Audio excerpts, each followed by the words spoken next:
आज भी कुछ ऐसे संत हैं जिसको देखते उसके चरणों में मस्तक झुक जाती है, पर सिर्फ भगवा पहन लेने से कोई साधु संत नहीं बन सकता है।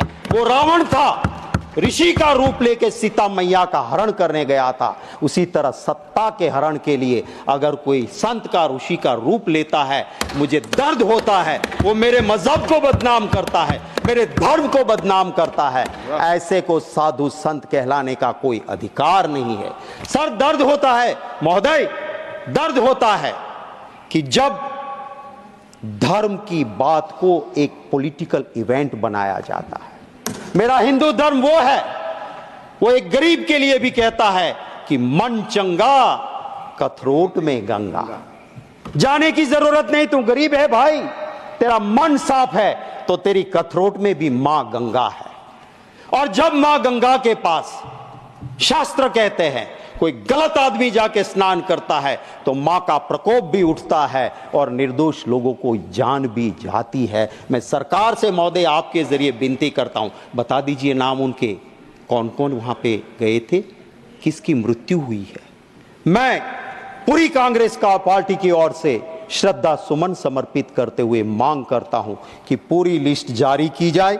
दुख हुआ उस वक्त जब मेरे बनासकांठा का एक गरीब परिवार का मालधारी का बेटा, कहीं से पता नहीं लग रहा था, वो गंगा स्नान के लिए कुंभ में गया था। परिवार रो रहा था, कह रहा था उस नंबर तो लगता नहीं यूपी ने जो जारी किया है। मैंने मेरे ट्विटर हैंडल से यूपी सरकार को टैग करते हुए ट्वीट किया कि इसकी कहीं से आप छानबीन करो और बताइए। दुख है, मेरा तो ऑफिशियल ट्विटर हैंडल है, सर्च करने पे मेरा नंबर भी मिल जाता है।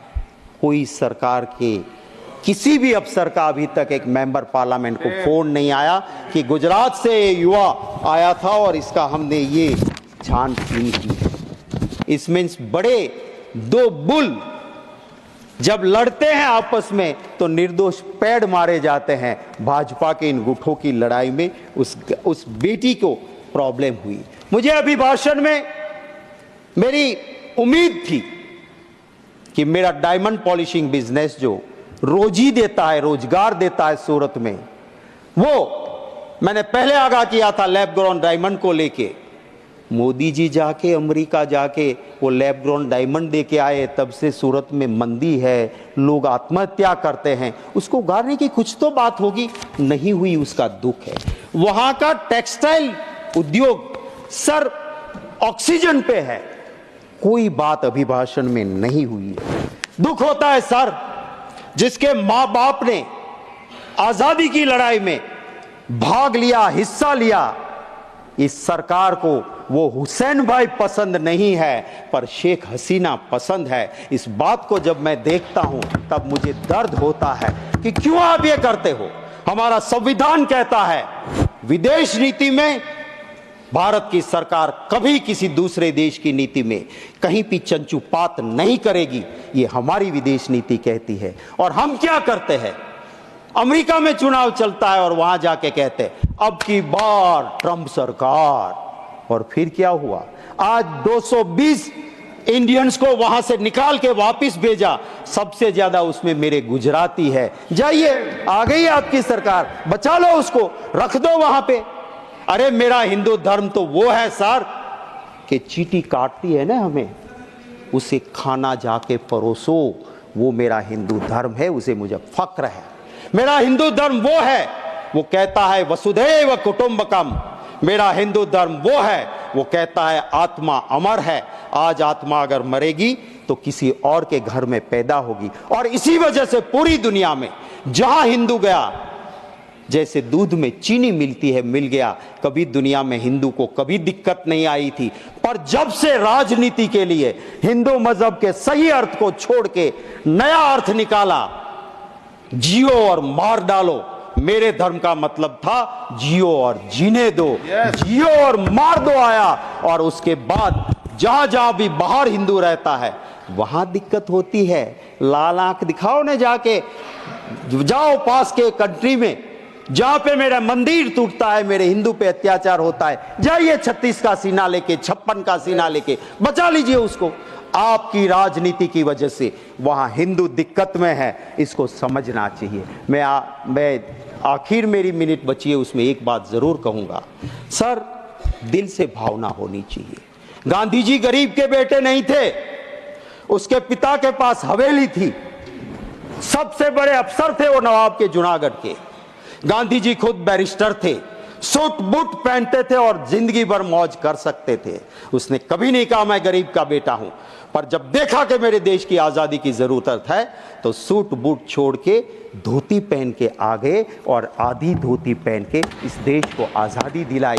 वो गरीब का बेटा नहीं था। आज कोई कहता है मैं गरीब का बेटा हूं और 10 लाख का सूट पहन के बड़े इंडस्ट्रियलिस्ट के सिर्फ सेवा करता है तो उससे भला नहीं होगा। कहां पैदा हुए वो जरूरी नहीं है, आपके मन की मंशा क्या है, देशवासी को उससे फर्क पड़ता है और उसी की मैं उम्मीद जरूर करता हूं। कैसी कैसी बातें होती है सर, मैं आधे मिनट में पूरा कर दूंगा। मैं पूरा बोलिए सर, कैसी बात होती है जब जम्मू कश्मीर में जाते हैं, देश के गृह मंत्री कहते हैं सरकार बना दो हमारी, ईद और मुहर्रम पे मुफ्त में गैस सिलेंडर देंगे। अरे भैया गुजरात में तो कब से बनाए हुए हैं, दे दो रामनवमी पे, दे दो जन्माष्टमी पे मुफ्त का सिलेंडर, वहां क्यों नहीं देते हो भाई, क्या हमें जरूरत नहीं है? दूसरा कहता है तो कि रेवड़ी बांट रहे हो।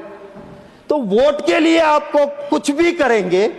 जम्मू कश्मीर में पहले कहा बाप बेटी ने बहुत लूटा, फिर बाप के साथ भी सरकार बनाई, बेटी के साथ भी बनाई, और जब देश में दिक्कत लगी चुनाव जीतने में तो बिना तलाक बोले तलाक भी कर दिया।